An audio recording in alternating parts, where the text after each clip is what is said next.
Ciao a tutti, benvenuti da Loredana dalla Rincaric.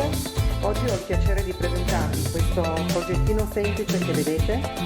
Sono delle piccole sfere decorative che si possono illuminare, molto semplici da realizzare e le troverete in due soggetti, con il cerbiatto piuttosto che con la natività.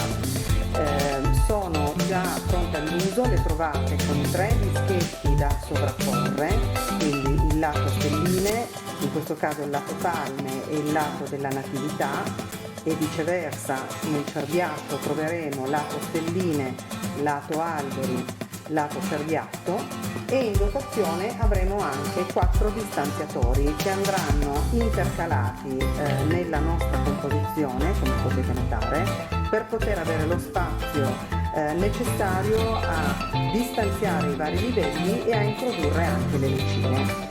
Andiamo a decorarli insieme e ci divertiremo in questo nuovo progetto.